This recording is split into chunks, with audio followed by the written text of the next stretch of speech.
The anniversary dinner in their Chicago penthouse was picture perfect. Candlelight reflecting off the floor-to-ceiling windows, a vintage Cabernet breathing on the table, until Elena reached across the white linen, her fingers trembling slightly, and asked for freedom as a way to prove their loyalty to each other. She called it a modern test of love, a way to ensure they were choosing each other out of desire rather than obligation. But she missed the way Daniel's jaw tightened imperceptibly before he took a sip of wine. He didn't look surprised, because he already knew exactly whose bed she was planning to visit the moment he said yes. If you are drawn to the quiet, devastating moments where a marriage fractures before it truly breaks, stay with me to see how the truth unfolds. The rain in Chicago had a way of turning the city into a blurred watercolor painting, smearing the lights of the skyscrapers against the gray horizon. From the living room of their 42nd floor apartment, Daniel watched the droplets race down the glass, counting them to steady his breathing. 1, 2, 3. Behind him, he heard the click of heels on the hardwood floor. The rhythm was hesitant. Click, pause, click.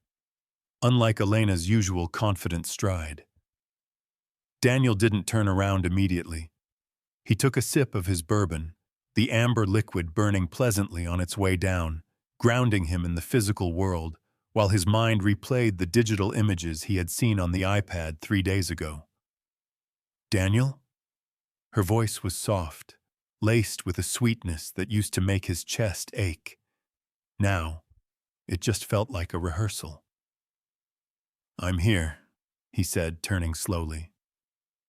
Elena was wearing the black silk dress he had bought her for her birthday, the one with the open back that drew eyes whenever they entered a room. She looked stunning and entirely guilty. She was holding 2 glasses of red wine, her knuckles white as she gripped the stems. I poured us the 18 Camus, she said, extending a glass. We need to celebrate. Celebrate? Daniel took the glass, careful not to let his fingers brush hers. It's a Tuesday, Elle. Did the gallery secure the funding? No, not work, she said, moving to the beige sofa and sitting on the edge, her posture rigid. Us. I want to celebrate us. 10 years is... It's a lifetime, Daniel. He sat in the armchair opposite her, the physical distance between them feeling like a canyon. It is. She took a large swallow of wine, uncharacteristic for a woman who usually savored the bouquet. I've been reading a lot lately, listening to podcasts about modern relationships, about how stagnation is the silent killer of marriage. Daniel watched her eyes. They were darting around the room, landing on the abstract painting, the bookshelf, his tie, everywhere but his face. He knew the script. He had read the drafts in her notes app, the ones titled Talking Points for D. And do you feel we are stagnant, Elena? He asked, his voice even, stripped of emotion. I feel like we're on autopilot, she said, leaning forward, gaining momentum. I love you, Daniel. You know that. But how do we know we're still choosing each other? How do we know it's not just habit? She paused, waiting for him to object, to reassure her of his undying passion. When he remained silent, simply swirling his wine, she faltered for a second before pushing through. I think we should do something radical, she whispered, looking up at him through her lashes. A loyalty test. A break. Not a divorce, God no. Just freedom. For 1 month. We live our lives. We explore who we are as individuals. No questions asked. Complete autonomy. And at the end of the month, if we come back, we'll know it's because we want to be here, not because we have to be. The silence that followed was heavy, filled only by the hum of the refrigerator and the wind howling outside. Daniel looked at his wife. He saw the desperation in her, the carefully constructed logic designed to alleviate her guilt. She wasn't asking for a test. She was asking for permission to sleep with the 26-year-old sculptor she'd been texting for weeks, without the label of adulterer attached to her conscience. She wanted to cheat with a hall pass signed by her husband. He placed his glass on the coaster with a deliberate, soft clink. "Freedom," Daniel repeated, testing the word. "To strengthen us," Elena added quickly, her eyes pleading for him to buy the lie. Daniel stood up and walked back to the window. The reflection showed Elena watching him, holding her breath. He could destroy her right now. He could scream, throw the iPad at her feet, and demand a divorce. But the anger that had consumed him for the last 72 hours had crystallized into something colder, sharper. If she wanted a performance, he would give her the performance of a lifetime. He turned back, forcing the corners of his mouth up into a faint, unreadable smile. "Okay," Daniel said. Elena blinked, stunned. "Okay? You agree? If you think this is what we need to prove our loyalty," Daniel said, his voice dropping an octave, "then who am I to stand in the way of your freedom?" He saw the relief wash over her, followed immediately by a flicker of confusion at his easy surrender. She had prepared for a battle, not a door swinging wide open. "Thank you," she breathed, standing up to hug him. Daniel accepted the embrace, his arms loose around her waist. Over her shoulder, he looked at his reflection in the dark glass of the window. His eyes were cold. "Be careful what you wish for, Elena," he thought. "You just might get it." The morning sun hit the marble countertops of the kitchen with a harsh, unforgiving brightness. Usually, the morning routine in the Sterling household was a choreographed dance of intimacy. Daniel making the espresso while Elena read the headlines, his hand brushing the small of her back as he passed her a mug. The shared complaints about the upcoming commute. Today, however, the kitchen was silent except for the mechanical whir of the coffee machine. When Elena entered, wrapping her silk robe tighter around herself, Daniel was already dressed. He wore a charcoal suit, perfectly tailored, his tie knotted with a precision that seemed almost aggressive. He was standing by the island, scrolling through emails on his phone, a travel mug already sealed in his hand. "Morning," Elena said, her voice cracking slightly. She cleared her throat. The adrenaline from the night before, the rush of securing her freedom, had faded, leaving behind a residue of anxiety. "Elena," Daniel acknowledged without looking up. His tone was polite, professional. It was the voice he used for junior associates, not his wife of 10 years. She moved to the coffee pot, feeling the absence of his usual greeting. There was no kiss on the cheek, no question about how she slept. "So," she started, leaning against the counter, trying to find her footing on this new, shaky ground. "About the rules we discussed, for the test." Daniel finally looked up. His eyes were clear, devoid of the red-rimmed exhaustion she had expected. "Complete autonomy. No questions asked about whereabouts. We reconvene in 30 days. Those were your terms, correct?"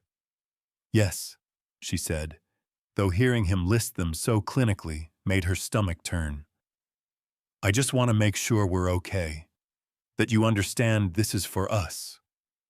"I understand perfectly," Daniel said. He checked his watch, a Patek Philippe she had given him for his 40th. I'll be staying at the corporate apartment in the Loop for the next few nights. Late meetings. It seems appropriate given the arrangement. Elena blinked. You're leaving? I'm giving you space, Elena. Isn't that the point? He didn't wait for an answer. He picked up his briefcase and walked toward the foyer. The sound of his dress shoes on the hardwood echoed like gunshots in the quiet apartment. Daniel? She called out, a sudden, irrational panic rising in her chest. He paused at the door, his hand on the brass knob. He didn't turn around. Yes? I'll see you later? Enjoy your day, he said. The door clicked shut. The sound was final, heavy.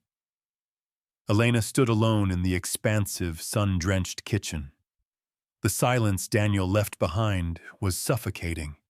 She expected to feel liberated, like a bird let out of a cage. Instead, she felt exposed. Her phone buzzed on the counter, shattering the moment. It was Julian. Did you do it? Can I see you?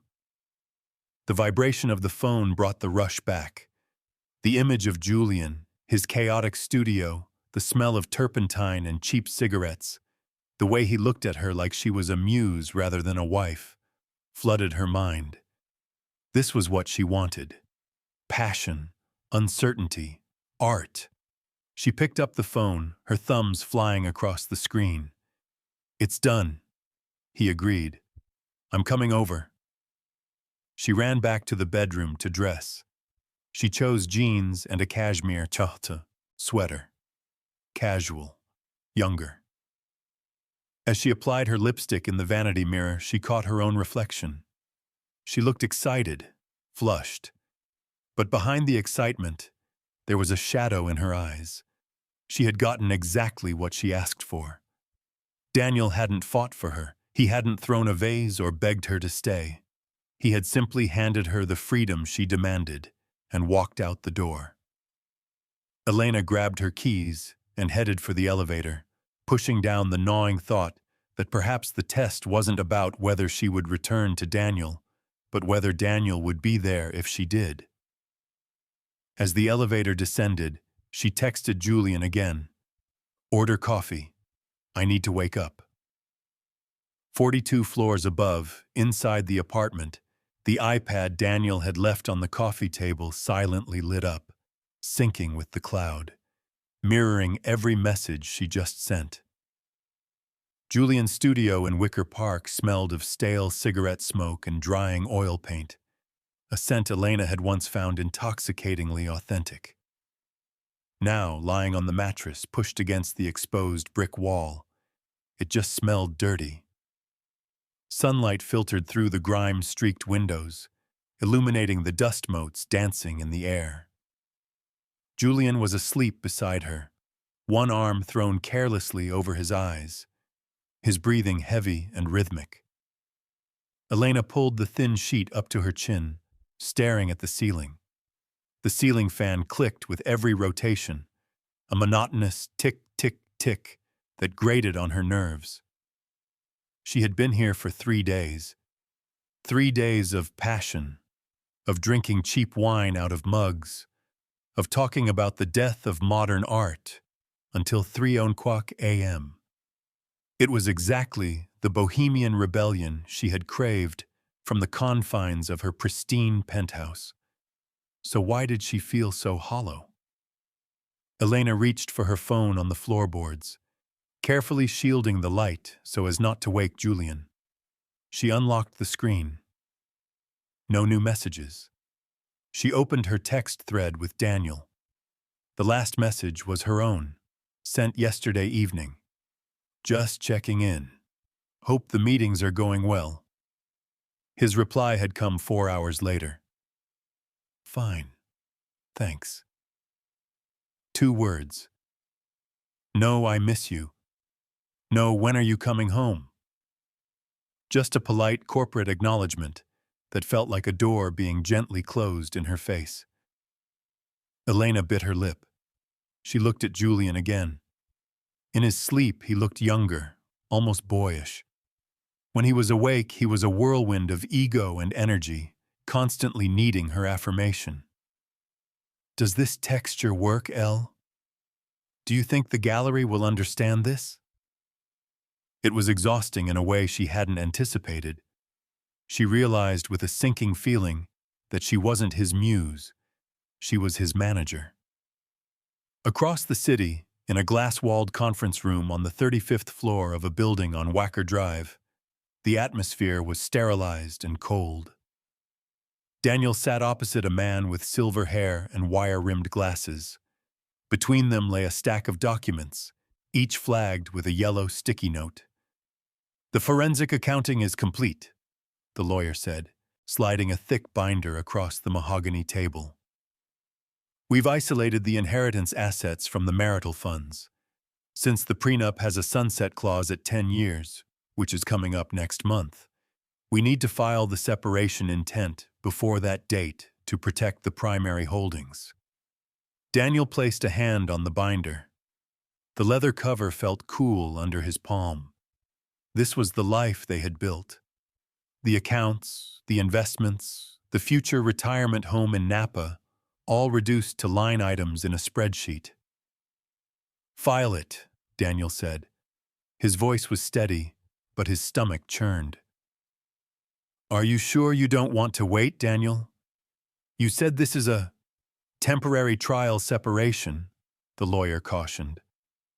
"It's a test," Daniel corrected, though the irony tasted bitter on his tongue. "But I need to know where I stand if the test fails. I want the papers drawn up. Separation of finances effective immediately. I want her removed as a signatory on the business accounts by close of business today." "And the penthouse?" "She can stay there for the duration of the month," Daniel said, looking out at the skyline. "I won't be returning." He picked up his pen. The ink flowed smoothly as he signed his name, each loop and line severing a tie that had taken a decade to knot. Back in the studio, Julian stirred. He groaned and rolled over, draping a heavy arm over Elena's waist. "Babe," he mumbled into her shoulder. "Coffee?" Elena flinched slightly at the weight of his arm. It felt heavy, trapping. I have to go, Julian." "Go?" He opened one eye, looking confused. "Go where?" "You have a month. You're free, remember?" "I just need to grab some things from the apartment.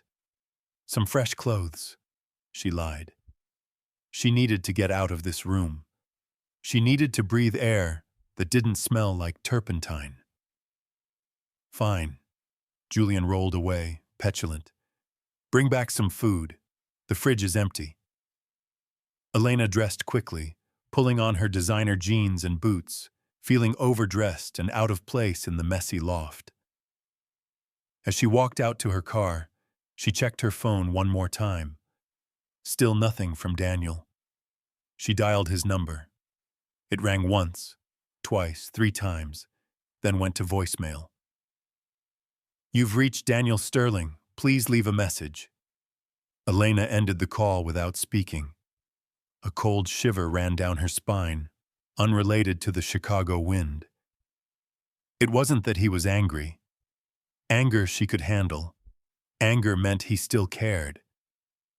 It was the silence. It was the terrifying possibility that while she was busy testing their marriage, Daniel had already finished the exam and left the building. The water in the master bathroom shower was hot enough to scald, but Elena stood under it for 20 minutes, scrubbing her skin with a loofah until it turned pink. She was trying to wash away the scent of Julian's studio, a cloying mixture of turpentine, stale takeout, and the distinct, musky odor of a man who didn't believe in aluminum-based deodorant. Stepping out onto the heated marble floor, she wrapped herself in a plush white towel. The silence of the penthouse was different from the silence at Julian's. There, the silence was heavy with things unsaid and the constant, buzzing pressure to be artistic. Here, the silence was sterile. It was the silence of a vacuum. She had told Julian she needed to check on the plants. A lie. She needed to check on her life. She walked into the walk-in closet and froze. Daniel's side of the closet was not empty, but it was thinned out. The gaps between the hangers were too even. His favorite navy blazer was gone. The row of Italian leather shoes was missing its two primary pairs. It wasn't a move-out. It was a strategic relocation. The sound of the front door unlocking made her jump. She threw on a silk robe and hurried out to the foyer, her heart hammering against her ribs. Daniel was standing by the console table, placing a stack of mail into his briefcase. He looked impeccable in a light gray suit, fresh from the office, smelling of expensive soap and crisp air. The visual contrast to the disheveled, frantic reality of Julian hit Elena with the force of a physical blow. "Daniel," she breathed, stopping a few feet away. He looked up, his expression unreadable. "I didn't expect you to be here, Elena. The agreement was that you would be staying at the studio or wherever you chose to explore your independence." "I just needed to pick up some things," she said, pulling the robe tighter. She took a step toward him. "I missed the view." "The view hasn't changed," Daniel said, snapping the lock on his briefcase. "Daniel, stop," she said, her voice trembling. "Can we just talk for a minute? Without the rules?" She reached out, her hand hovering near his arm. She wanted to touch the fine wool of his sleeve, to ground herself in the solidity of the man who had been her anchor for a decade. She expected him to sigh, to lean in, to ask her if she was okay. Instead, he took a subtle, deliberate step back. "The rules were your idea, Elena," he said softly. "I know, but—" "You said you felt suffocated," he interrupted, his voice calm and reasonable, which made it all the more devastating. "You said you needed to know that we were choosing each other freely. If we break the parameters of the test 10 days in because you're lonely or uncomfortable, we prove nothing. We just prove that we are codependent." Elena flinched. The word codependent sounded ugly coming from him. "I'm not codependent," she argued weakly. I think I've realized some things already. Maybe we don't need the full month." Daniel studied her. For a terrifying second, she thought she saw a flicker of amusement in his eyes, but it vanished as quickly as it appeared. "I do," he said. The air left the room. "What?" Elena whispered. "I need the full month," Daniel repeated. "You opened a door, Elena. You asked for freedom. I'm finding that I need this time to evaluate my own feelings as well, to see if I am choosing you out of habit." He checked his watch, a dismissal more potent than any shout. "I have a dinner reservation. I just came for the mail." "Who are you having dinner with?" The jealousy flared up instantly, hot and irrational. "That violates the terms of the agreement," Daniel said simply. He walked to the door, his movements fluid and unhurried. No questions asked, complete autonomy. He opened the door and looked back at her one last time. She stood in the center of their beautiful, cold foyer, wrapped in silk, looking smaller than he had ever seen her. "Enjoy your evening, Elena," he said. The door clicked shut, leaving her alone with the echo of his calm rejection. She had wanted a test to see if he would fight for her. Instead, she had handed him the scissors to cut the cord, and he was using them with surgical precision. The River North Gallery was vibrating with the kind of energy Elena usually thrived on.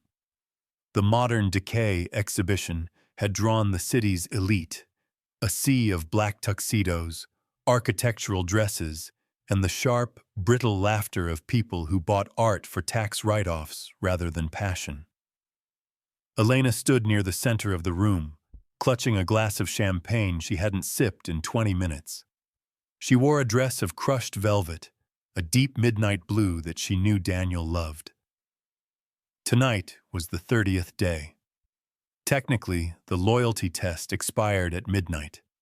In her mind, she had scripted this evening perfectly. Daniel would arrive, see her in her element, and they would leave together. The foolishness of the last month washing away in the back seat of a town car. "Stop checking the door, Elle. You look desperate." Elena stiffened. Julian was leaning against a pillar behind her, already 3 drinks deep. He looked out of place in his rumpled suit, his tie loosened aggressively. The charm of the tortured artist had worn off weeks ago, replaced by the tedious reality of his insecurity. "I'm not checking the door," Elena snapped, keeping her voice low. "I'm the curator. I'm monitoring the flow of the room." "Right," Julian scoffed. "You're waiting for the bank account to walk in." Elena turned away from him, her stomach twisting. She had ended things with Julian physically a week ago. A messy, tearful conversation where she admitted she missed her husband. Julian had taken it poorly, oscillating between begging and sneering. She only tolerated his presence tonight because he was one of the featured artists. Then, the atmosphere near the entrance shifted. It wasn't a sound, but a change in air pressure. Heads turned, a few whispers rippled through the crowd. Elena's heart hammered against her ribs as she looked toward the double glass doors. Daniel walked in. He looked devastating. He was wearing a tuxedo that fit him like a second skin, his posture commanding the space with an ease she had taken for granted for years. But he wasn't looking for her. He was leaning his head down to listen to the woman on his arm. Elena felt the blood drain from her face. The woman was stunning, tall, with sharp, intelligent features and a sleek bob of dark hair. She wore an emerald green gown that was tasteful yet undeniably alluring. She wasn't clinging to Daniel, but she walked in stride with him, a synchronized unit that spoke of familiarity. "Who is that?" Julian whispered, stepping up beside Elena, his voice dripping with sudden interest. Elena didn't answer. She couldn't feel her legs. She forced herself to move, cutting through the crowd, her smile plastered on like a mask. She had to intercept them. She had to stake her claim before the whispers started. "Daniel," she said, approaching them near a sculpture of twisted steel. Her voice sounded too high, too breathless. Daniel stopped and turned. His expression was pleasant, polite, the face of a stranger. "Good evening, Elena. The turnout looks impressive." Thank you," she stammered, her eyes darting to the woman in green. "I didn't know you were bringing a guest. I thought we would talk." "The invitation said +1, Daniel replied smoothly. "Elena, this is Sophie. She's a senior associate at the firm. She's been instrumental in helping me restructure my portfolio this month." "A pleasure to meet you, Elena," Sophie said, extending a hand. Her grip was firm, her eyes cool and assessing. "Daniel speaks very highly of your eye for curation." Elena took the hand, feeling like she was touching dry ice. Restructure his portfolio. The double meaning hung in the air, sharp as a guillotine blade. "I thought the test ended tonight," Elena whispered to Daniel, ignoring Sophie. "I thought we were going home." Daniel took a sip of his sparkling water. He looked around the room, admiring the art, looking everywhere but at the desperation in his wife's eyes. "The test ends at midnight, Elena," he said softly. "Until then, I am exercising the freedom you so graciously granted me. Sophie and I are going to view the photography in the East Wing. Excuse us." He placed a hand lightly on the small of Sophie's back, a gesture so familiar, so owned by Elena in the past, and guided her away. Elena stood frozen in the middle of the crowded gallery. The ambient noise of the party roared in her ears, but she felt completely, terrifyingly silent. Across the room, she saw Julian watching her with a smirk, raising his glass in a mock toast. She had wanted to test if their love could survive freedom. As she watched her husband laugh at something the woman in green said, Elena realized with a sick clarity that she was the only one who had failed.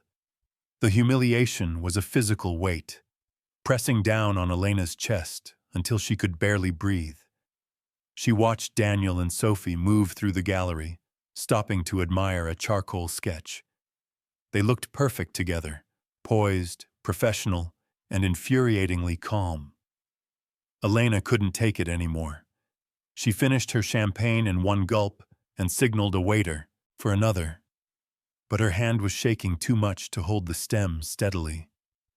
The whispers around her felt like they were amplifying. "Did you see who Daniel Sterling brought?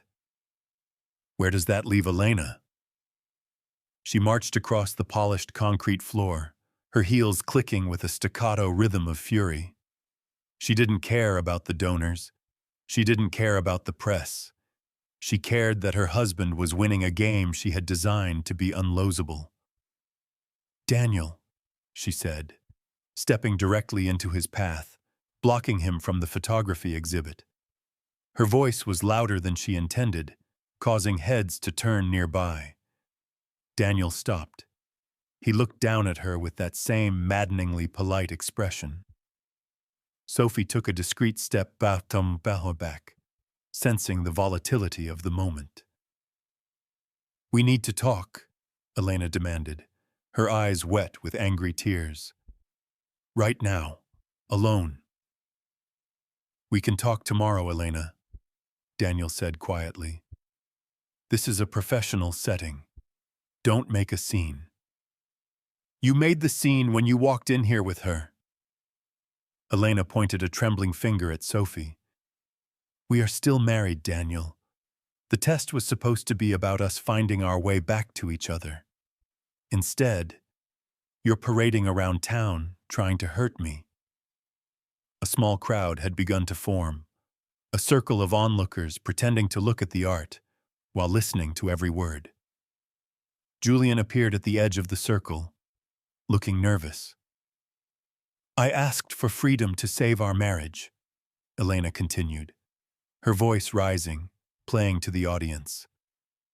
"I wanted to prove that our love was a choice, and you treat it like a joke. You treat me like I don't exist." "I treated the request with exactly the respect it deserved," Daniel said. His voice was no longer soft. It was steel. "You didn't," she cried. "You checked out the moment I asked. You wanted this to fail so you could leave me." "I wanted it to fail?" Daniel laughed, a short, humorless sound that silenced the murmuring crowd. "Elena, stop." "No, I won't stop. You need to admit that you gave up on me." Daniel took a step forward, invading her personal space for the first time in a month. The temperature in the room seemed to drop. "I didn't give up on you, Elena. I just refused to play the role of the ignorant fool." He reached into his tuxedo jacket pocket. Elena flinched, expecting, what? A divorce petition? A weapon? He pulled out his phone. He tapped the screen a few times and held it up. It wasn't a photo. It was a metadata log. "October 14th, Daniel read aloud, his voice projecting clearly across the silent gallery. 3 days before our anniversary. 3 days before you proposed this loyalty test. You sent a draft email to Julian. Elena froze. The blood drained from her face so fast, she felt dizzy. Julian, standing 10 feet away, looked like he wanted to dissolve into the floor. Subject line, logistics, Daniel continued, reading from the screen. He's unsuspecting. I'll ask for a break to clear my conscience. Just wait until the 17th.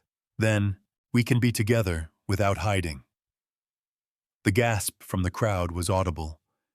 Daniel, please, Elena whispered, reaching for the phone, but he pulled it back. You didn't ask for a test, Elena, Daniel said, looking her dead in the eye. You asked for a hall pass. You were already sleeping with him. He gestured toward Julian without even looking at him.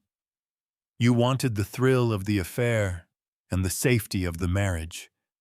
You wanted to cheat with my permission, so you wouldn't have to feel like the bad guy.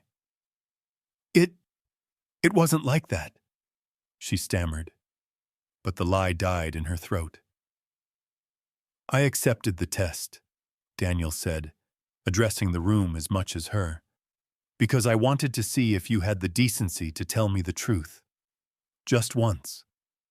For 30 days, I waited. And for 30 days, you lied. He put the phone back in his pocket. The test is over, Elena. And you're right about one thing. It did prove exactly who we are. He turned his back on her.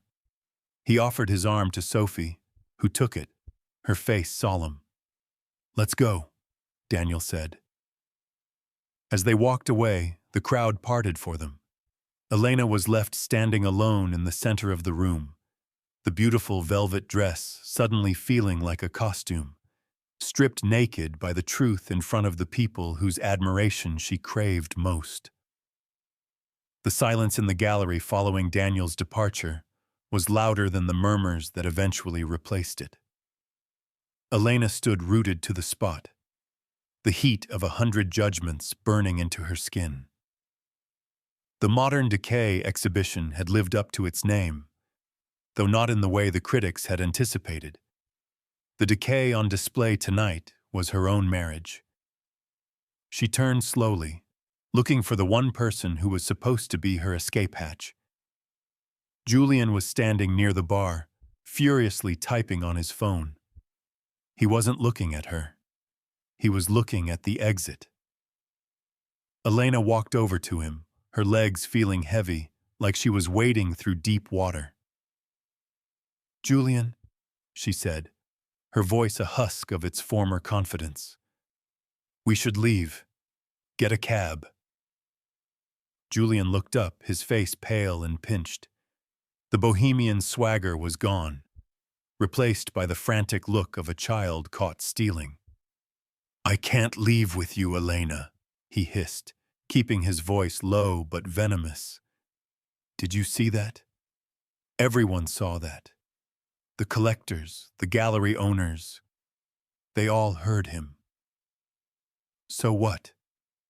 Elena reached for his arm, but he pulled away sharply. We don't have to hide anymore. That was the point, wasn't it? He knows. We're free. Free? Julian let out a sharp, incredulous laugh. He didn't just expose us, Elena. He humiliated us. He had the receipts. You told me he was oblivious. You told me he was a boring structural engineer who didn't know how to check a cloud server. I thought he was, she whispered. Well, he wasn't, Julian said, buttoning his jacket. And now I look like the guy who broke up a 10-year marriage for a fling. Do you know what that does to my reputation with the board? I need these people to buy my art, not pity the husband. He looked at her then, really looked at her, and Elena saw the cruelty in his eyes. There was no love there. There wasn't even lust anymore. There was only inconvenience. I'm taking an Uber, Julian said. Alone. Don't come to the studio tonight, Elena. I need to spin this. He turned and walked out into the rainy Chicago night, leaving her standing alone next to a sculpture of a hollowed-out heart. The ride back to the penthouse was a blur of neon lights and rain streaking against the window of the taxi. Elena sat in the back, shivering despite the heater. She checked her phone. No messages. No calls. The silence from Daniel was expected, but the silence from her friends, the ones who had been at the gallery, was the final nail in the coffin. When she arrived at the building, the night doorman, Henry, held the door open for her. He had known them for 8 years. He usually greeted her with a warm smile and a comment about the weather. Tonight, he simply nodded, his eyes averting hers. He knew. In a building like this, the staff always knew before the ink was dry on the papers. The elevator ride to the 42nd floor felt like an ascent to a scaffold. She unlocked the door and stepped inside. The apartment was dark. Not the cozy darkness of a sleeping home, but the absolute cold darkness of a vacant space. She flipped the switch in the foyer. The first thing she noticed was the echo. It was subtle, but it was there. The sound of her heels clicking on the marble was sharper, bouncing off walls that felt further away than before. She walked into the living room. The furniture was still there, but the personal touches, the stack of architectural digests on the coffee table, the cashmere throw Daniel liked to use, the framed photo of them in Paris that sat on the mantel, were gone. On the dining table, where they had sat exactly 30 days ago to agree to this cursed test, lay a single manila envelope. Elena approached it slowly. Her hands shook as she reached out. It wasn't sealed. She slid the contents out. It wasn't a letter. It wasn't a note explaining his feelings or asking for an explanation. It was a set of keys. His keys to the apartment, and a legal document. Petition for dissolution of marriage. At the top, a yellow sticky note was attached. In Daniel's precise, angular handwriting, it bore just 3 words. Test complete. Passed. Elena dropped the keys. They hit the table with a harsh clang that rang through the empty penthouse.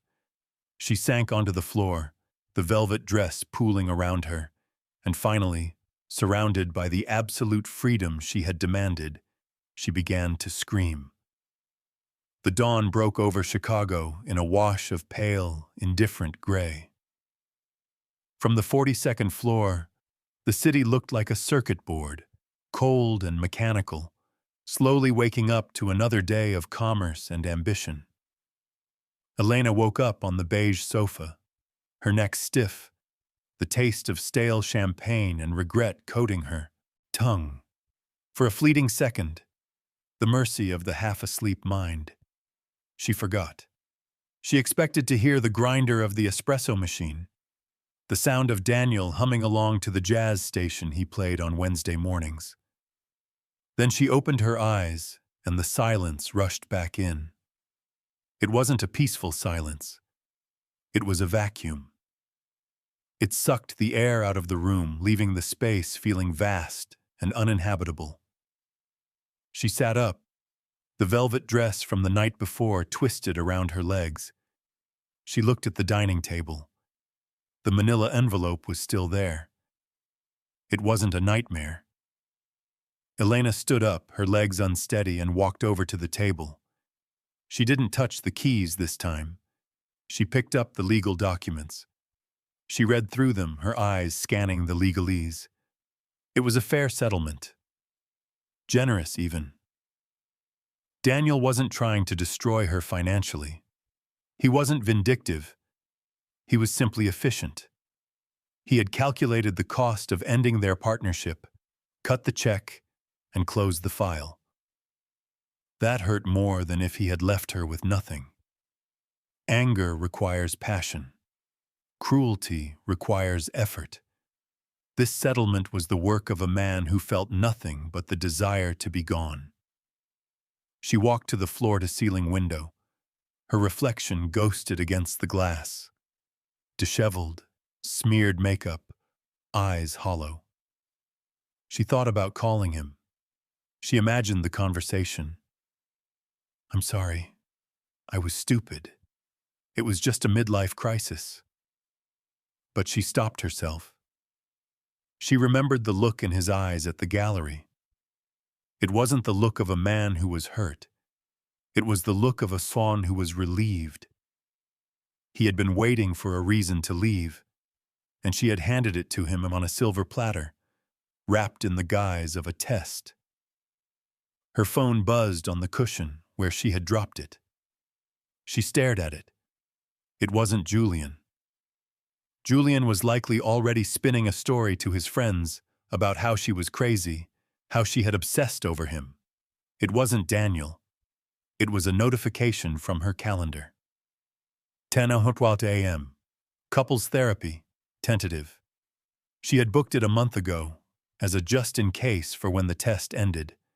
A safety net she thought she wouldn't need, because they would be so drunk on their renewed love. Elena laughed, a dry, cracking sound. She walked into the master bedroom. The bed was made, perfectly smooth, undisturbed. Daniel hadn't slept there in 30 days. She realized now that he had been grieving their marriage during that month while she was playing house with an artist. He had done his mourning in silence, in the corporate apartment, in the gym, in the office. By the time he walked into that gallery last night, he was already healed. He was already gone. She opened the closet door. The empty space where his suits used to hang was like a missing tooth, a gap that drew the tongue constantly. "Freedom," she whispered to the empty room. This was it. No one to answer to, no one to compromise with, no one to judge her spending or her time. She could go to Paris tomorrow. She could sleep with whoever she wanted. She could reinvent herself entirely. But as she looked around the pristine, quiet prison of her penthouse, Elena realized the terrifying truth about the test she had designed. She had wanted to prove that Daniel was loyal to her. Instead, she had proven that loyalty is not a renewable resource. You cannot test it to the breaking point and expect it to snap back into place. She had her answer. She had her assets. She had her freedom. And as the sun finally crested the horizon, flooding the apartment with a cold, blinding light, Elena Sterling realized she had never been more alone in her entire life.